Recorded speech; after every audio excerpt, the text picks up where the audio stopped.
Un gran saludo de nuevo. Espero hayan disfrutado no solo la sesión anterior, sino que tampoco les haya causado tanto conflicto la anterior actividad. Es un gusto estar de nuevo con cada uno de cada uno de ustedes y vamos a ver ahorita la segunda sesión de este módulo que es escala cualitativa y sus tipos de análisis, así como clasificaciones de las variables de este índole.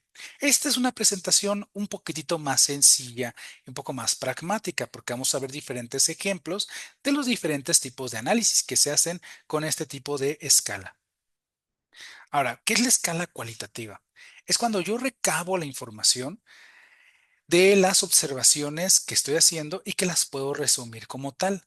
Para ello, hago un conteo de estas observaciones según sus características. A esto se le conoce como frecuencias. Por ejemplo, como les había dicho en la anterior sesión, yo tengo 20 estudiantes de pregrado, de los cuales 10 son hombres y 10 son mujeres. En este caso, como tal, entonces yo hago un conteo y denoto como tal que la frecuencia de hombres es de 10 y la frecuencia de mujeres sea de 10. Cuando yo lo comparo contra un total es cuando yo hago análisis de proporción o de porcentaje. Ahora, esto es una regla muy interesante y quiero que le presten muchísima atención.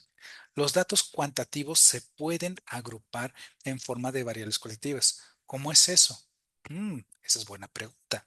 Vamos a tomar como ejemplo una de las variables cuantitativas más utilizadas, la edad.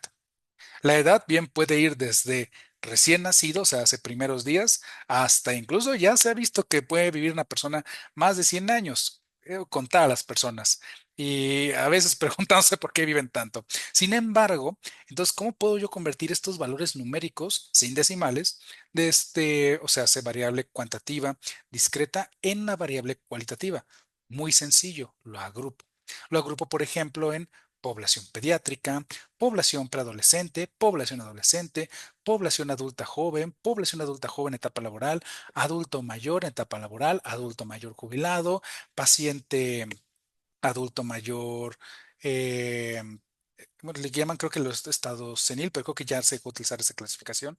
Entonces yo puedo estarlo clasificando. Ancianos a veces los llaman también, pero también creo que se quitó esa clasificación. Entonces, como pueden ver, yo agarro y agrupo esas respuestas en categorías. ¿Qué tipo de variable cualitativa es cuando es así? Es una variable cualitativa nominal, por ejemplo, si no, o ordinal si sigues un orden. Ordinal en este caso porque yo aquí le estoy poniendo que va de menor a mayor y le puedo poner códigos. Código cero podría ser la población pediátrica, código uno podría ser la población preadolescente, código 2 puede ser la población adolescente. Sería nominal si, por ejemplo, estas categorías fueran independientes una de la otra, por ejemplo, menores de 40 años y mayores de 40 años, y aún así puede ser ordinal, o cuando yo los separo, población laboral y población no laboral. Ah, ok, aquí podría ser nominal. Entonces, como pueden ver, yo puedo convertir una variable o varias variables cuantitativas en cualitativas, si sé cómo agruparlas. Pero ¿cómo se clasifican las variables cualitativas? Como ya habíamos visto, en variables ordinales y nominales. Cuando son variables ordinales, se pueden ser clasificatorias o categóricas. Cuando son variables nominales, pueden ser dicotómicas, o sea, 0 y 1. Varias dicotómicas puede ser el sexo biológico, la presencia, ausencia, enfermedad y utiliza o no utiliza tal medicamento. Variables categóricas puede ser la clasificación BIRATS, que va del 0 al 6, o la clasificación APGAR, que va del 0 al 2 y que además también puede ir de lo que es el 0 al 10 y se suman los 5 respuestas que van del 0 al 2. Entonces, como pueden ver, esta es la clasificación que ya habíamos visto en la sesión pasada. Pero ahora viene qué tipos de análisis se pueden hacer con este tipo de variables. Y el primero de ellos, y los más sencillos, son los famosos análisis de proporción o de porcentaje. Recuerden, las únicas tipos de variables que se pueden analizar con porcentaje o proporción de manera univariada o estadística descriptiva son cualitativas. Las cuantitativas no se pueden analizar o no se les puede dar a sus resultados valor de porcentaje. Las cuantitativas son promedio y desviación estándar. Cualitativas son proporciones. Cuando estamos hablando de análisis de proporción, hay cuatro tipos de análisis que más se utilizan: prevalencia, incidencia acumulada, sensibilidad y especificidad. Todas siguen esta regla matemática o esta fórmula que ven aquí, que es el valor de proporción es igual a el número de elementos con la característica que me interesa entre el total. O sea, yo como estoy asumiendo que va a haber una probabilidad o porcentaje de probabilidad de que un evento ocurra. Y para ello necesito comparar lo que me interesa contra el total. Entonces, ¿cómo se puede ver de manera ya más pragmática? Por ejemplo, de manera más pragmática, yo puedo calcular la prevalencia de un evento. Recuerden que evento se le conoce así a la enfermedad. Entonces, la prevalencia, como en este caso, es el número de casos de enfermos en un momento determinado. ¿Cómo saco este resultado? Es el número de eventos en un momento dado entre la población actual y la multiplico por una constante. Por ejemplo, la prevalencia de síndrome de Down en la población de recién nacidos. Entonces, en este caso, yo agarro a la cantidad de recién nacidos que nacieron en ese año, del 2008 al 2011, en México, entre el total, la población total de recién nacidos más la población con síndrome de Down. O sea, hace el total sin el evento con el total con el evento. Lo multiplico por una constante, en este caso lo multipliqué por 10,000, porque así lo reporta el artículo, y me sale 3,7. Se refiere que hay una probabilidad de que el síndrome de Down aparezca en 3,7% por cada 10,000 recién nacidos durante un periodo de 3 años como tal, o en el 2008-2011. Ahora, a diferencia de la prevalencia, la incidencia es el número de casos nuevos de enfermos. La prevalencia son los casos ya existentes o previos. La incidencia son los casos nuevos. Es la misma fórmula, el número de eventos nuevos, a diferencia del número de eventos ya existentes, son el número de eventos nuevos entre la población en riesgo y lo multiplico por la constante. ¿Cuál? Bien, puede ser 100, 1000, 10,000, dependiendo de mi tipo de divulgación, aunque yo prefiero mucho lo que es la constante 100. Y vamos a verlo como un ejemplo. La incidencia de casos nuevos de tuberculosis que hubo de un artículo que se publicó en el 2012 que reflejó cuántos casos nuevos estaban surgiendo entre el 2009 y el 2011 en población pediátrica de 0 a 15 años. Entonces, la población pediátrica fueron 405 pacientes y la población total sin tuberculosis pulmonar de 0 a 15 fueron 3,461,133 niños. Ahora, divido 405 entre la población total con y sin tuberculosis, lo multiplico por esta constante que los autores eligieron como 100,000 y yo ya puedo decir, hubo una incidencia de tuberculosis pulmonar del 11,7% en cada 100,000 recién nacidos de población pediátrica de 0 a 15 años que residieron en Londres durante el año 2008 al 2011.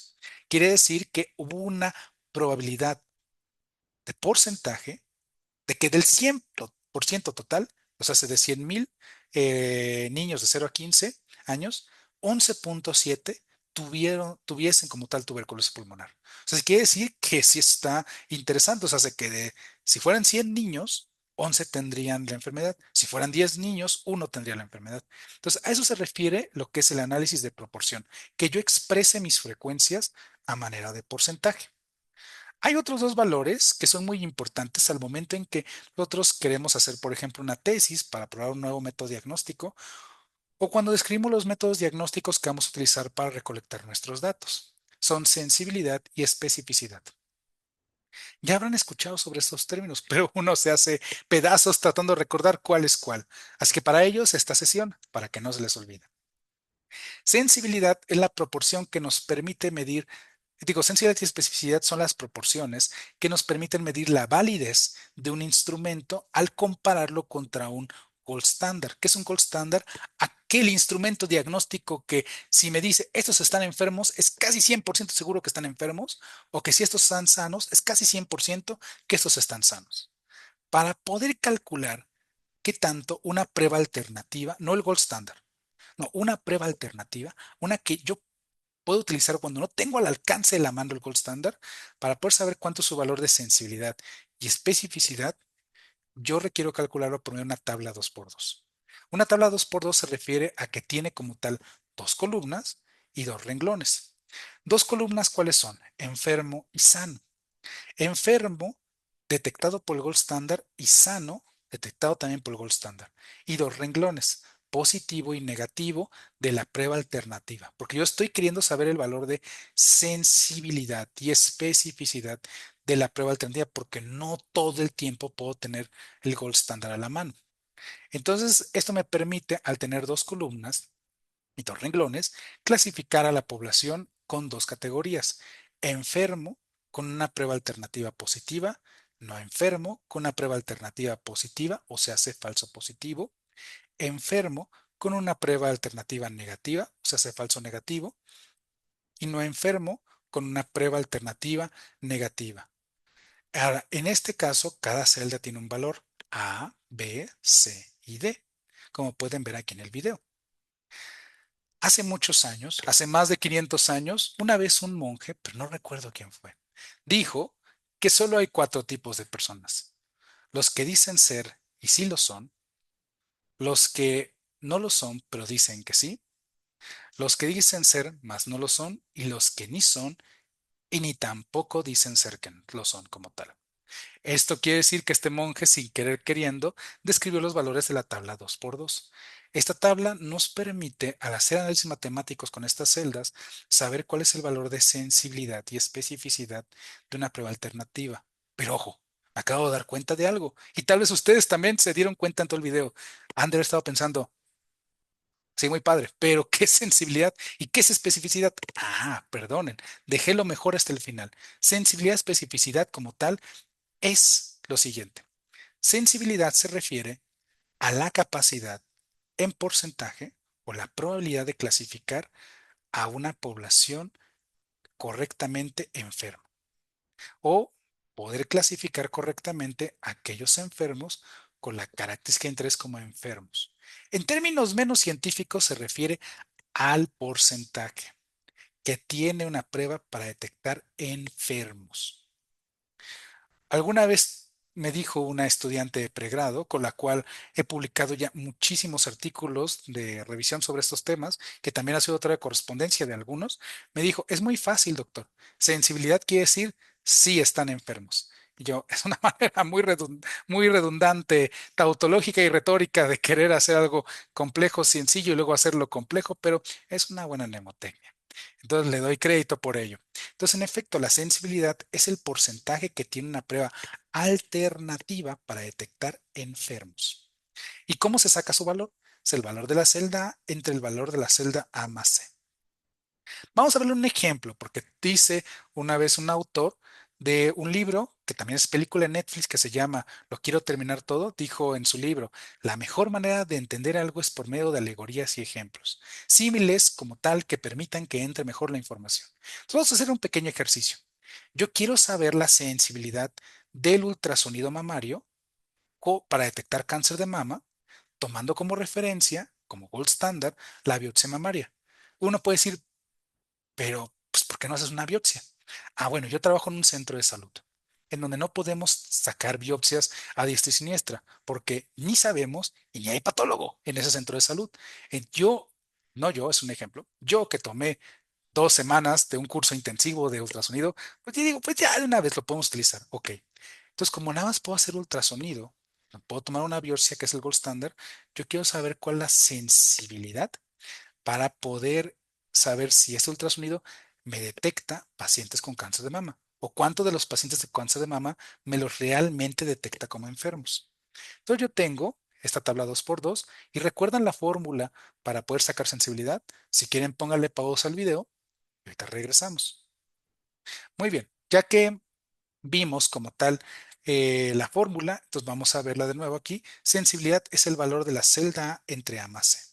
Yo agarro el valor de la celda 210, lo divido entre 250, lo multiplico por la constante 100 y me dice este valor interesante. Dice: 84% de sensibilidad es lo que tiene el ultrasonido mamario para detectar mujeres con cáncer de mama. Quiere decir que si llegaran 100 pacientes con cáncer de mama, este ultrasonido que yo estoy haciendo solo me va a detectar 84. Aunque las 100 tengan cáncer de mama, solo va a detectar 84. ¿Es bueno o es malo? Se los dejo a su criterio. A mí se me hace un poquitito bajo porque tendría que detectar más del 90 para que no haya tanto error. Pero recuerden, esto es meramente porcentaje. Ahora, especificidad, ¿qué es? Si sensibilidad es la capacidad de una prueba para detectar enfermos, ¿qué creen que sea especificidad? En efecto, es la capacidad de una prueba para detectar sanos. Como dijo este estudiante de pregrado, dijo, sensibilidad es si están enfermos, especificidad es estos están sanos. Es una mnemotecnia un poquitito sencillo, pero en pregrado siempre nos hemos querido, bueno, cuando estuvimos en pregrado queríamos resolver todo con mnemotecnias. Ya la vida poslaboral ya no nos deja una sencillez de mente tan pueril y tan jovial, pero ya lo dejamos a otras etapas de vida. Muy bien, especificidad como tal nos explica que es la capacidad de una prueba para detectar sanos. Entonces, vamos a ver la especificidad, aquí es especificidad, perdón, del ultrasonido mamario como gold standard. La especificidad se calcula por medio de la siguiente fórmula, el valor de la celda D entre B más D. Entonces aquí agarro el valor de la celda D que es 38 entre 50 me sale 0.76 multiplicado por la constante 100 me dice hay un 76% de especificidad de este ultrasonido mamario para detectar mujeres sin cáncer de mama. ¿Es bueno o es malo? Significa que 100 mujeres sin cáncer de mama que lleguen a mi consultorio, yo voy a detectar solo 76%. O sea, de 10 mujeres, menos de 8 pacientes voy a detectar 100 mujeres sin cáncer de mama. Menos de 8 pacientes yo realmente voy a detectar por medio de este ultrasonido que no tengan cáncer de mama. ¿Es bueno o es malo? Yo lo consideraría medio bajito, de hecho casi malo, porque estoy dejando al aire más del 25% de mujeres sin cáncer de mama, que van a salir con un falso positivo. Entonces, esto es valor de sensibilidad y especificidad. Hay otros valores como valor predictivo positivo, valor predictivo negativo, valor predictivo global, área debajo de la curva, pero para motivos de este curso solo vamos a concentrarnos en estas escalas de medición. ¿Por qué no las otras? No es que no sean importantes, pero son elementos que se van a ver de manera más profunda en la maestría porque son elementos tanto de índole clínica biomédica como también de estudios epidemiológicos que se reportan a nivel nacional. Muy bien, continuamos. Ahora, el segundo tipo de análisis que pueden hacer las variables cualitativas se llama análisis de razón. Esta única diapositiva sobre este tema es más sencillo de lo que parece. Los análisis de razón es cuando la serie de datos que se está examinando consta de dos categorías, pero que no son de la misma no son del mismo elemento en el cual yo puedo hacer una división de porcentajes. ¿Qué quiere decir esto? Que es un grupo con una categoría contra un grupo con otra categoría. El libro del doctor Celis, que es referencia para estas presentaciones, nos lo pone de la siguiente manera. Tenemos 15, que es una frecuencia, 15 pacientes de sexo masculino y 5 pacientes de sexo femenino. Entonces yo quiero ver la razón que hay de pacientes masculinos sobre femeninos. Se utiliza la siguiente fórmula, R es igual a A entre B. Entonces, en este caso, yo lo que voy a hacer es 15 entre 5 me dice 3. ¿Qué quiere decir? Que de cada 3 pacientes masculinos hay un paciente femenino. Entonces, esto me quiere decir, el análisis de razón, cuánto hay de un elemento cuando lo comparo con otro, pero sin que sea porcentaje. Por ejemplo, otro ejemplo que nos comenta el doctor Celis es en el mismo capítulo, en su cuadro 6.6, el depósito de agua en los cuales niños de 1 a 4 años de edad se ahogaron en su hogar en la zona metropolitana de Guadalajara entre los años 91 y 93. Por ejemplo, algunos se ahogaron en lo que es el aljibe y otros en Valdeotina. 9 se ahogaron en la primera clasificación y 3 en Valdeotina. Para poder sonar de razón, lo que yo hago yo dividir 9 entre 3 me sale a 3, significa que de 3 niños que se ahogaron en un aljibe, había como tal un niño o niña que se había ahogado en un Valdeotina. Ahora, el libro está mal en su primer ejemplo, debería ser una división y no un signo de más, pero ahí sí fue un error de impresión, una disculpa. Ahora, el tercer tipo de análisis es la comparación de grupos. La comparación de grupos es un tipo de análisis más profundo. Este tipo de análisis me permite obtener o como tal identificar riesgos y asociaciones entre variables. Hay diferentes tipos, pero los tres más utilizados en investigaciones clínicas, epidemiológicas, educativas y sobre todo básicas biomédicas son el riesgo atribuible, riesgo relativo y el famoso análisis para identificar asociaciones, que es odds ratio. Riesgo atribuible es una resta o una sustracción que me proporciona información acerca del efecto de una exposición contra aquellos no expuestos, o se hace la sustracción entre una incidencia de enfermos y una incidencia de sanos. Al restarlo me va a decir realmente cuánto se le puede atribuir el riesgo a que se hayan expuesto o no hacia un factor de riesgo, hacia un elemento para que desarrollen a largo plazo la enfermedad. O sea, cuánto se le puede atribuir a que se hayan expuesto y se desarrolle la incidencia de casos nuevos. ¿Qué es incidencia? Como hemos comentado, a diferencia de la prevalencia, son los casos que están surgiendo. Prevalencia son casos viejos o ya existentes. Riesgo relativo, un poco más complejo, es una división que me estima la magnitud del riesgo entre la exposición en la enfermedad e indica la probabilidad para que se desarrolle la enfermedad en un grupo expuesto a este riesgo y en un grupo no expuesto. Tanto el riesgo atribuible como el riesgo relativo se utilizan en investigaciones que son prospectivas. ¿Qué quiere decir prospectivas? Que yo las sigo a partir de hoy, a partir de esta semana, de este mes, de este año, de esta década, lo que sea, a lo largo del tiempo. O sea, un grupo se va a exponer, otro no. Van a desarrollar el riesgo para que se desarrollen casos nuevos y yo voy a determinar su riesgo atribuible y su riesgo relativo. Riesgo relativo para ello yo necesito la incidencia de expuestos o incidencia no expuestos y tengo que dividirlo para que me diga la probabilidad de riesgo de la enfermedad. Recuerden, esto es para investigaciones prospectivas. Prospectivas es que se sigan a lo largo del tiempo. Y finalmente, el odds ratio, que ya lo han de haber escuchado muchas veces, es una división cruzada de una tabla 2x2 similar a la que ya vimos. De hecho, los tres tipos de análisis se utilizan en tablas 2x2 y me estima la asociación entre un factor de riesgo y la enfermedad. Es una división cruzada para estimar asociaciones. Se utiliza en investigaciones retrospectivas. ¿Qué quiere decir esto? Que son investigaciones que como tal, yo ya tengo a mi población enferma, tengo un grupo control y digo, qué se enfermaron unos y por qué otros no? Ah, para ello checo los expedientes, checo a qué se expusieron, para saber por qué hay la prevalencia de una enfermedad y por qué hay la prevalencia de casos sanos. Por eso tengo que buscar las causas o factores de riesgo, o se hace el valor de asociación.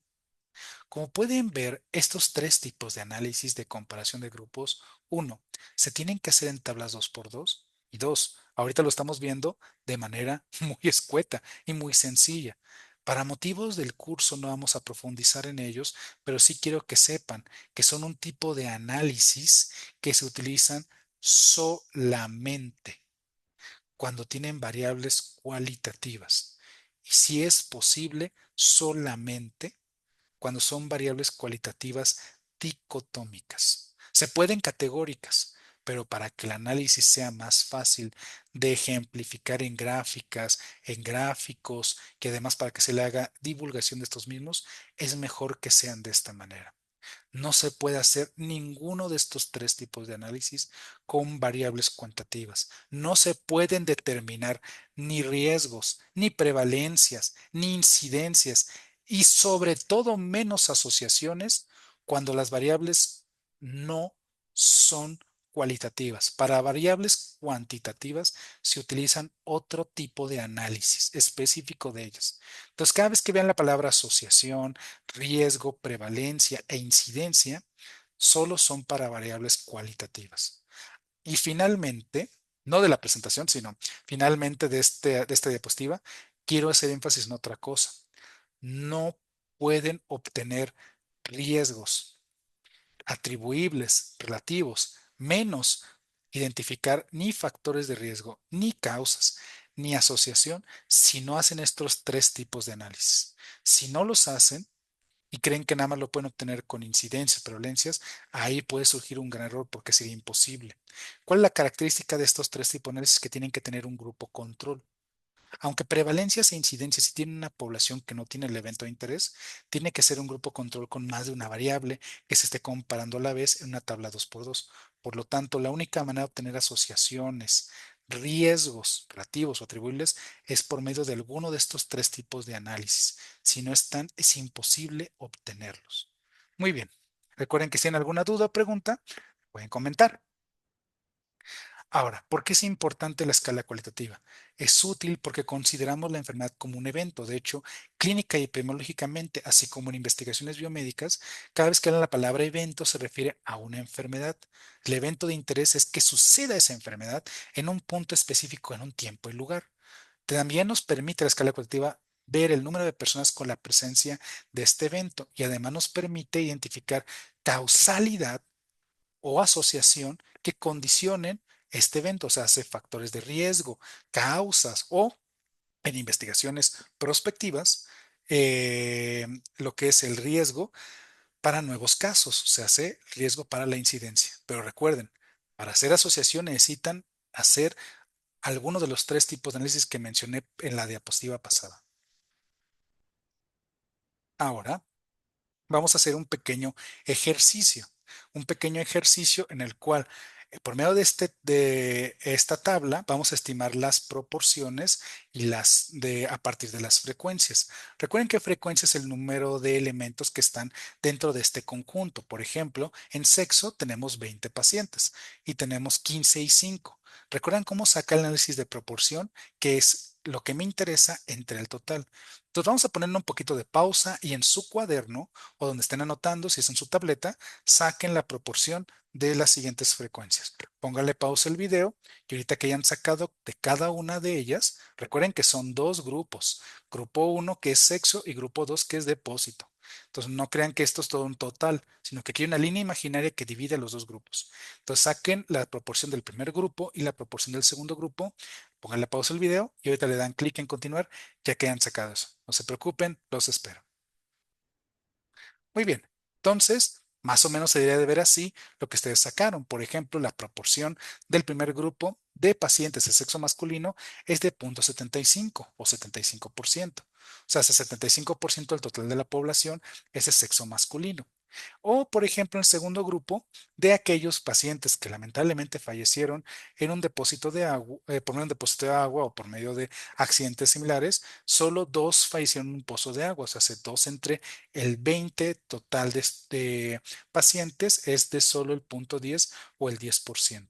Aquí, por ejemplo, el libro del doctor Selly no utilizó la multiplicación por una constante, pero les recomiendo que para los estudios que van a estar en la maestría, ya que ingresen con nosotros, utilicen siempre lo que es una constante. Muy bien, este es un pequeño ejercicio, pero así vamos a la actividad de esta sesión. La actividad, al igual que la anterior, consta de 25% de calificación, tiene las mismas especificaciones desde el tamaño de letra hasta la misma fecha, que es el viernes 30 de mayo a las 14 p.m., pero cambia el nombre del archivo. Se llama act.est.espacio 2 punto espacio apellido paterno, coma, espacio nombre, punto y espacio 2025. Tiene que tener estos nombres para que podamos ubicar fácilmente sus tareas como tal. Recuerden que tienen que entregarlo tanto en tiempo como en forma. Documentos que no cumplan los criterios de que estén bajo estos formatos, ni tampoco bajo la fecha, lamentablemente no podrán ser aceptados como tal. Esto nos sirve para poder estandarizar todas las tareas y encontrarlas sobre todo a tiempo para calificarlas sin ningún problema. Muy bien. La actividad consiste en que vean esta tabla. Esta tabla es la siguiente, que consta de 40 elementos identificables o 40 elementos y nos refieren a cerca de 40 datos, de 40 recién nacidos y también datos de las madres de ellos que están vinculados a un proyecto de investigación que se hizo sobre todo con respecto a alcoholismo y tabaquismo durante el embarazo. Ahora, también se preguntaron los siguientes datos: bajo peso al nacer, talla al nacer, sexo del recién nacido, tabaquismo en el embarazo, alcoholismo de las madres en embarazo y las semanas de gestación del bebé. Vean las variables, tenemos desde variables cualitativas hasta cuantitativas. De hecho, las variables cuantitativas, ¿qué punto no deberían de estar haciendo? Vean bien la tabla. ¿Qué es lo que no deberían estar haciendo las variables cualitativas? Póngale pausa al video para que lo piensen. Recuerden lo que habíamos visto en la anterior sesión. Ya que le hayan descubierto, ahora sí denle clic a continuar el video. Igualmente los espero. Muy bien. ¿Qué es lo que no deberían de estar haciendo las variables? ¿Qué es el primer error que vemos en esta tabla? Ah, que tienen caracteres alfabéticos. Todo debería ser numérico o, si, o en su debido caso, categórico cuando son varias colectivas. Por ejemplo, el no podría ser un cero o el sí un uno. Femenino podría ser uno, masculino cero. Y aquí en tabaquismo del embarazo, ¿qué les llama la atención? Con solo ver rápidamente estas 20 variables, que hay tres tipos de clasificación.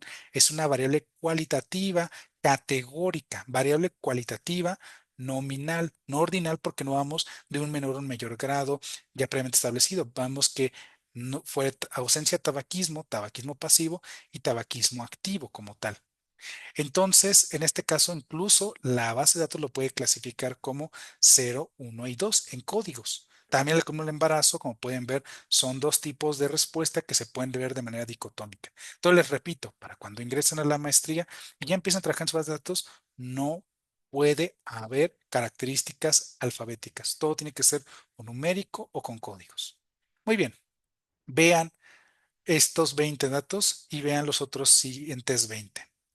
Esta tabla va a estar junto con su presentación en archivo PDF, si no me equivoco. Si no, van a tener que calcularlo a mano como tal para que contesten las siguientes preguntas. Pregunta número uno.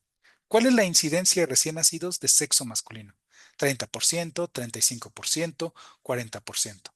Y pregunta número dos. ¿Cuál es la proporción de ausencia de tabaquismo eh, y de madres con tabaquismo pasivo en la tabla del proyecto? 70%, 75% y 80%.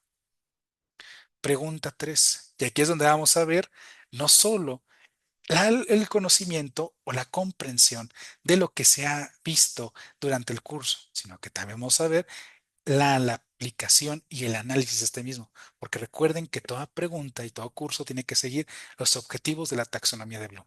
Los objetivos que nos dicen que vamos de un nivel un poquito básico del conocimiento hasta un nivel más avanzado. Muy bien, entonces, la pregunta 3, sí necesito que la piensen con calma antes de contestarla, para que no haya respuestas incorrectas que les baje su calificación. Pregunta 3. Tomando en cuenta el valor que usted acaba de obtener de prevalencia de alcoholismo en el embarazo, permítame. Perdón. Perdón, aquí está mal planteado. Más bien, tomando en cuenta el valor de prevalencia de alcoholismo en el embarazo, ustedes lo tienen que obtener, no está en las anteriores preguntas. ¿Cuál de los siguientes enunciados consideraría correcto con respecto a asociación y riesgo con la presencia de bajo peso al nacer en el recién nacido? Respuesta A. Dada la prevalencia en mi anterior respuesta, o sea, si ustedes tienen que obtener este valor, como les digo, no vienen las anteriores respuestas, no hay asociación con el bajo peso al nacer en los recién nacidos. Respuesta B. Considerando el valor que obtuve, observo que existe un riesgo relativamente elevado entre esta variable y los datos de los pacientes pediátricos. Respuesta C. Tomando nada más en cuenta el valor de prevalencia, no se puede establecer la presencia o ausencia de asociación entre ambas variables. Como pueden ver, todas las respuestas están dentro de un rasgo de plausibilidad y posibilidad, pero solo una es correcta y tienen que señalar la que más se adecue. Muy bien. Sin nada más que decir y esperando no haberlos dejando un poco decepcionados con preguntas muy específicas de las temáticas que estamos viendo, me despido y es un gran placer ver que están avanzando en estos días en el último módulo del curso y recuerden, si tienen alguna pregunta o tienen alguna cuestión con respecto al curso, por favor, si nos pueden escribir y con mucho gusto les atendemos. Les deseo el mejor de los éxitos que vayan aprendiendo. Y recuerden, todo este conocimiento les va a servir muchísimo, no solo para que crezcan en lo que aprenden del área que más les interese, sino también para que crezcan como personas y como futuros profesionales en el área y profesionistas en el área de la investigación. Es un placer ver que cada vez van aprendiendo más de esto y va a ser un gran honor para mí ver que terminen como tal mejores que cada uno de nosotros que ahorita les estamos dando clase. Porque recuerden, es el futuro que les espera, que nos superen y que hagan cosas muy grandes. Muy bien, sin nada más que decir, nos vemos en la siguiente sesión. Hasta luego y sigan pasando un excelente día.